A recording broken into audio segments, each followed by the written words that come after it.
Hello दोस्तों, मेरा नाम है मोहित दिवाकर और फाइनेंस आईक्यू में आपका स्वागत है। आज की इस वीडियो में हम देखने जा रहे हैं आपका चैप्टर 4 जो कि है बेसिस ऑफ अकाउंटिंग। और इस पूरी वीडियो में हम पूरा ये चैप्टर कंप्लीट कर देंगे 30 मिनट के अंदर। तो ज़्यादा देर ना करते हुए चलते हैं अपनी वीडियो की तरफ। लेकिन उससे पहले जिसने अभी तक चैनल को सब्सक्राइब नहीं किया वो चैनल को सब्सक्राइब कर लेना और बेल आइकन भी प्रेस कर देना ताकि आपको मेरी सभी वीडियो की नोटिफिकेशन टाइम पर मिल जाए। और इस वीडियो के नोट्स के लिए आप इस टेलीग्राम चैनल को ज्वाइन कर सकते हो। वीडियो ख़त्म होते ही मैं नोट्स यहाँ पे अपलोड कर दूँगा। और आप चाहो तो मुझे फेसबुक और कू ऐप पे भी फॉलो कर सकते हो। इन सभी की लिंक मैंने नीचे डिस्क्रिप्शन में दे रखी है। तो चलते हैं अपने टॉपिक की तरफ। देखो, बेसिस ऑफ अकाउंटिंग। बेसिकली इस चैप्टर में हम पढ़ेंगे कि अकाउंटिंग करने के दो तरीके होते हैं। एक होता है आपका कैश बेसिस ऑफ अकाउंटिंग, एक होता है आपका एक्रूअल बेसिस ऑफ अकाउंटिंग। तो सबसे पहले हम देखेंगे कि कैश बेसिस ऑफ अकाउंटिंग क्या होता है। तो जो कैश बेसिस ऑफ अकाउंटिंग है वो ये कहता है कि transactions are recorded in the books on cash being received और पेड। मतलब ट्रांजैक्शन को आपको तभी रिकॉर्ड करना है अपनी बुक्स में जब या तो कैश आपको रिसीव हो या फिर जब आप कैश पे करो। फॉर एग्जांपल, मान लो कि आपने कैश में सेल करी तो आपको कैश रिसीव होगा, यानी इस ट्रांजैक्शन को आपको रिकॉर्ड करना है। लेकिन अगर आपने उधार में बेचा होता यानी क्रेडिट में सेल करा होता तब आपको कैश रिसीव नहीं होता, तब आप इस ट्रांजैक्शन को रिकॉर्ड नहीं करते। इसी तरह मान लो आपने कैश में परचेज किया होता तब आपको इसे रिकॉर्ड करना होता क्योंकि अभी आपने इसकी पेमेंट करी है। और इसी तरह अगर आपने क्रेडिट में परचेज़ किया होता तब आप उसको रिकॉर्ड नहीं करते क्योंकि अभी आपके हाथ से पैसा नहीं गया। यानी कैश बेसिस ये कहता है कि जब आपके पास कैश आए या जब आपके पास से कैश जाए तभी ट्रांजेक्शन को रिकॉर्ड करो, वरना मत करो। बस इतना सा ही है कैश बेसिस ऑफ अकाउंटिंग, जो कि इसके नाम से भी क्लियर हो जाता है। तो अगर आपको कैश बेसिस अभी भी नहीं समझ में आया तो टेंशन मत लो, अभी आपको सब अच्छे से समझ में आ जाएगा।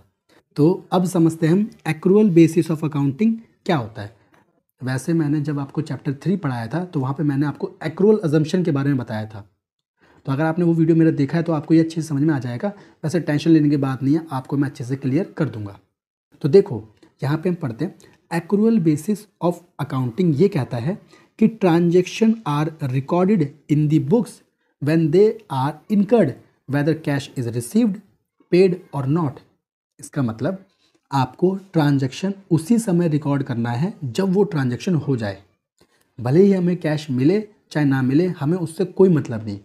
अगर ट्रांजैक्शन हो गया तो आपको रिकॉर्ड करना है। कैश से हमें कोई लेना देना नहीं है। हमें यहाँ पे सिर्फ मतलब है कि जो हमारा ट्रांजैक्शन है वो हमारे फाइनेंशियल ईयर से रिलेटेड होना चाहिए। यानी अगर कोई ट्रांजैक्शन हमारे फाइनेंशियल ईयर से रिलेटेड अभी नहीं है तो उसको रिकॉर्ड नहीं करेंगे। बस इतना सा कहता है एक्रूअल बेसिस। मुझे पता है कि अभी आपको ये अच्छे से समझ में नहीं आएगा, थोड़ा थोड़ा कन्फ्यूज़न होगा, तो टेंशन बिल्कुल मत लेना क्योंकि जैसे भी हम थोड़ा आगे बढ़ेंगे आपको सब कुछ अच्छे से समझ में आ जाएगा, उसकी आपको टेंशन नहीं लेनी। अब देखो, मैं आपको एक बात बताता हूँ कि इस चैप्टर में कुछ 3-4 इंपॉर्टेंट टर्मिनोलॉजी हैं, कुछ इंपॉर्टेंट डेफिनेशन है जो आपको समझना ज़रूरी है, जो आपको आगे अकाउंट्स में बहुत हेल्प करेगी और उनका यूज़ आप देखोगे हर जगह होगा और बहुत ज़्यादा होगा।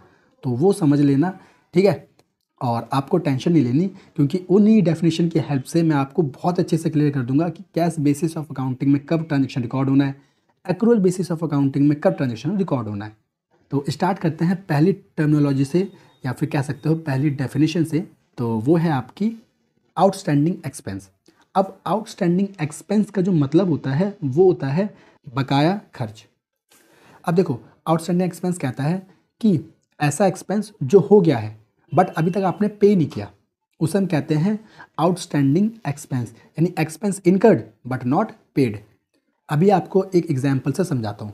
मान लो कि मेरा एक कोचिंग सेंटर है, ठीक है, जिसे मैंने रेंट पे ले रखा है, जहाँ पे मैं 11th और 12th क्लास के बच्चों को अकाउंट्स पढ़ाता हूँ, ठीक है। और हर महीने उसकी पेमेंट करनी होती है किराए की।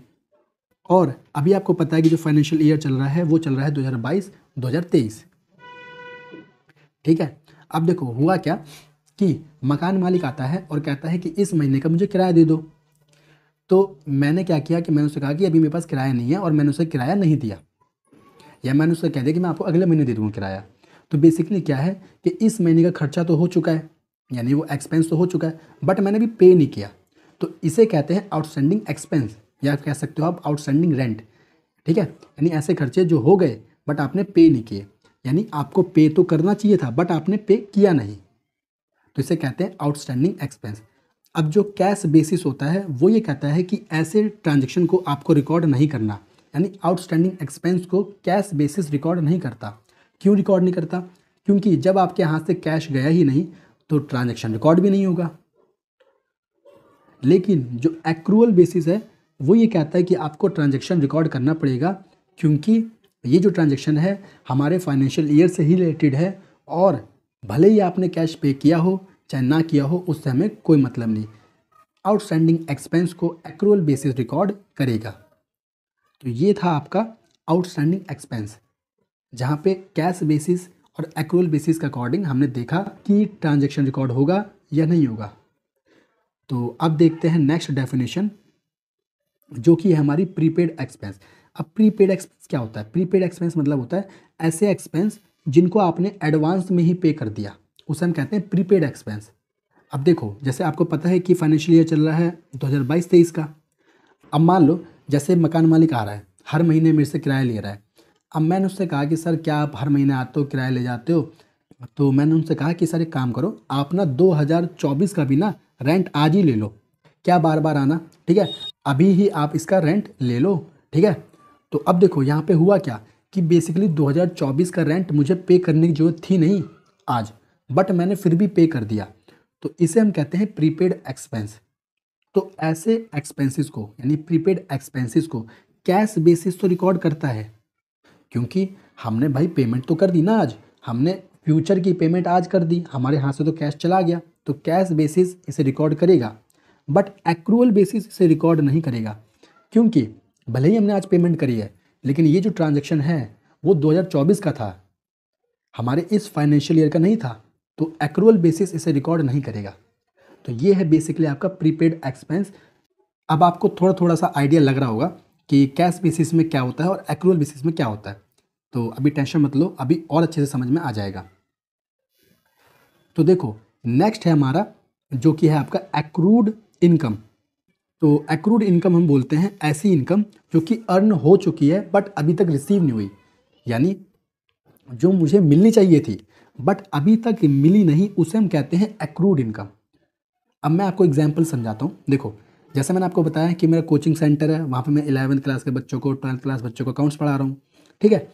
अब मान लो एक 11वीं क्लास का बच्चा है, उससे मैंने कहा बेटा फ़ीस ले आओ अपनी इस महीने की, तो उस बच्चे ने कहा कि सर मेरे पास फ़ीस नहीं है और मैं आपको भी पे नहीं कर पाऊँगा, मैं आपको अगले महीने पे कर दूँगा, ठीक है, फ़ीस।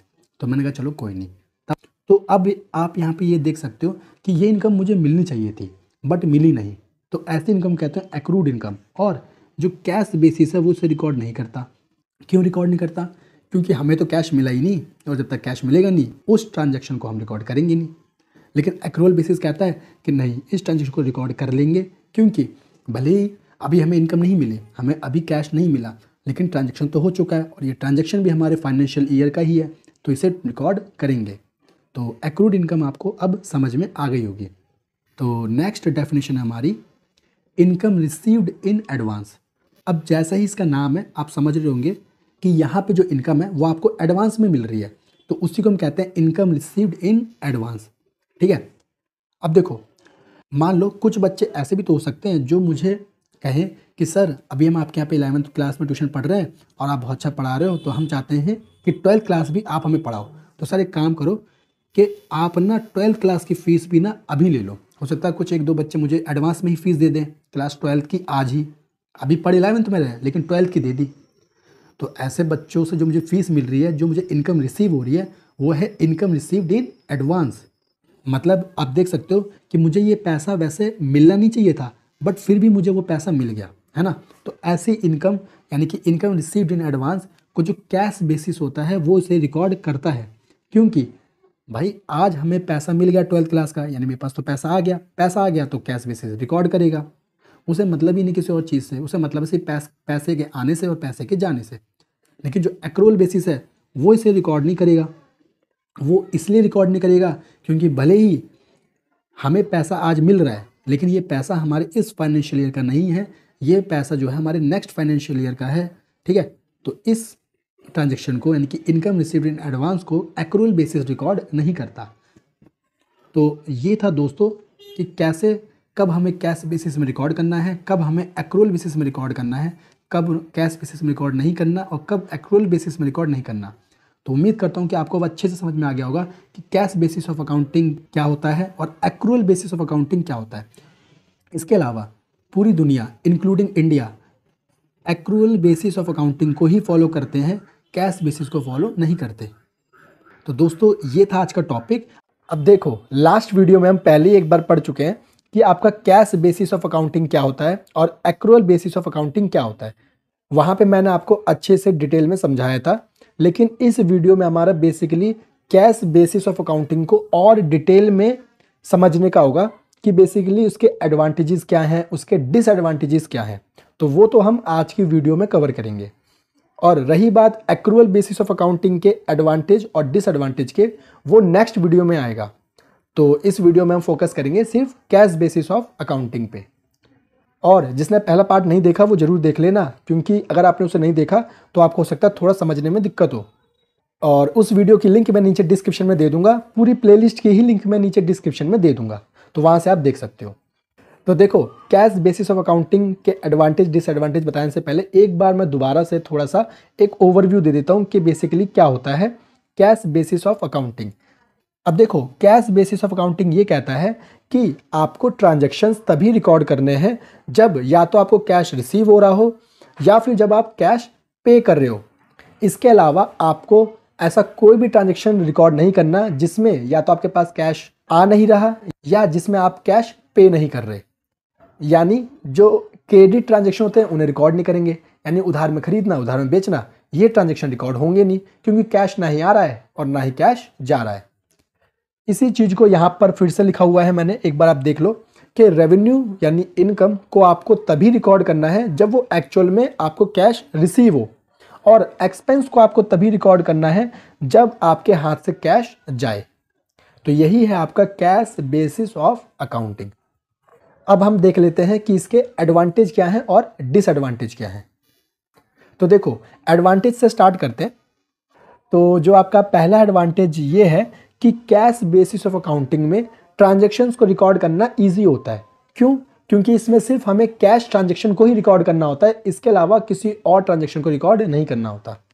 और दूसरा जो इसका एडवांटेज है वो ये है कि जो स्किल की रिक्वायरमेंट होती है ट्रांजैक्शन को रिकॉर्ड करने के लिए, वो हमें कम चाहिए होती है कैश बेसिस ऑफ अकाउंटिंग में, क्योंकि इसमें हमें सिर्फ उन्हीं ट्रांजैक्शन को रिकॉर्ड करना है जो कि कैश से रिलेटेड है, बाकी अदर ट्रांजैक्शन को रिकॉर्ड करना ही नहीं।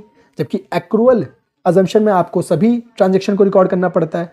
तो बस इसी वजह से आप ये कह सकते हो कि कैश बेसिस ऑफ अकाउंटिंग में जो रिक्वायरमेंट ऑफ स्किल है वो कम है compare to accrual basis of accounting. अब देखो, जो इसका थर्ड एडवांटेज है वो ये है कि कैश बेसिस ऑफ अकाउंटिंग की हेल्प से हम ये पता कर सकते हैं कि हमारे बिजनेस में एक्चुअल में कितना कैश आ रहा है और कितना कैश हमारे बिजनेस से बाहर जा रहा है। यानी कैश की जो एक्चुअल पोजीशन है वो हमें पता चल जाती है कि हमारे बिजनेस में क्या है। तो ये इसका हो गया आपका थर्ड बेनिफिट।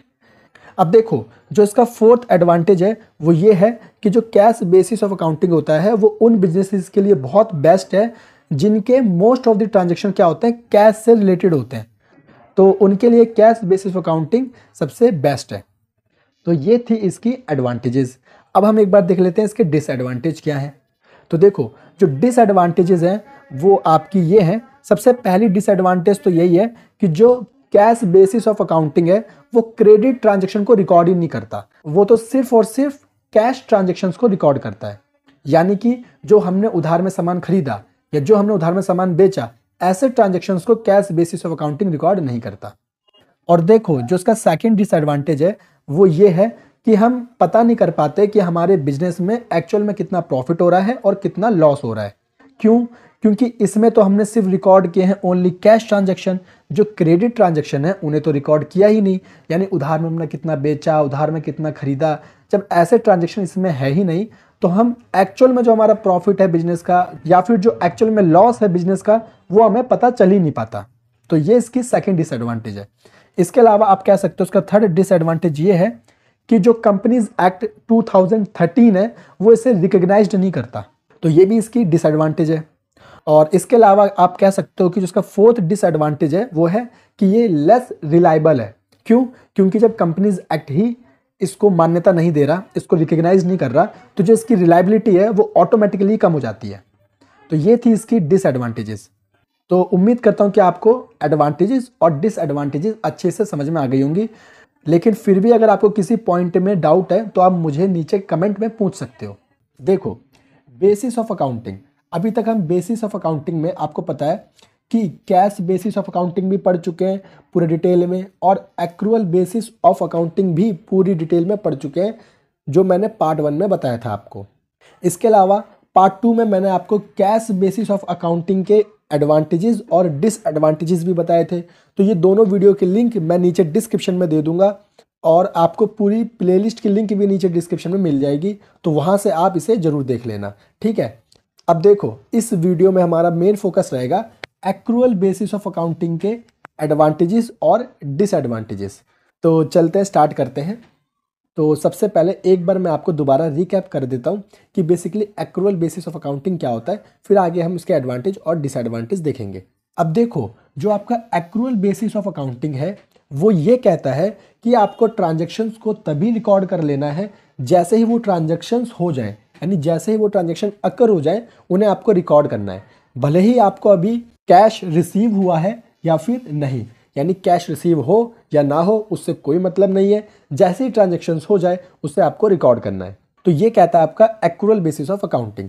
अब देखो, यही सेम चीज़ आपको यहाँ पे भी लिखी हुई है कि रेवेन्यू और income is recorded when it is earn और accrued and expense are recorded when it is incurred. यानी कि रेवेन्यू या इनकम जैसे ही आपको अर्न हो जाए आपको रिकॉर्ड कर लेनी है, और जैसे ही आपके एक्सपेंस हो जाए तो आपको रिकॉर्ड कर लेने हैं। तो यही कहता है आपका एक्रूअल बेसिस ऑफ अकाउंटिंग। अब चलते हैं, इसके एडवांटेजेस देखते हैं और इसके डिसएडवांटेजेस देखते हैं। तो स्टार्ट करते हैं सबसे पहले एडवांटेजेस से। अब देखो, फर्स्ट एडवांटेज ये कहता है कि both cash and credit transactions are recorded.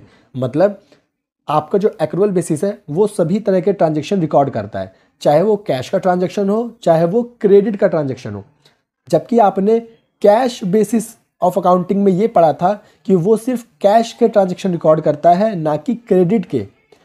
But यहाँ पे सभी तरह के ट्रांजैक्शन रिकॉर्ड होते हैं, चाहे वो कैश का हो चाहे वो क्रेडिट का हो। और इसका सेकंड एडवांटेज है कि जो आपका एक्रूअल बेसिस है वो आपको एक्चुअल प्रॉफिट पता करने में हेल्प करता है। यानी एक्रूअल बेसिस सिस्टम के अकॉर्डिंग जो आपका प्रॉफिट आता है वो बिल्कुल ट्रू प्रॉफिट होता है, यानी एक्चुअल प्रॉफिट होता है, क्योंकि इसमें आपने सभी तरह के ट्रांजैक्शन को रिकॉर्ड किया है, कोई भी ट्रांजैक्शन आपने मिस नहीं किया।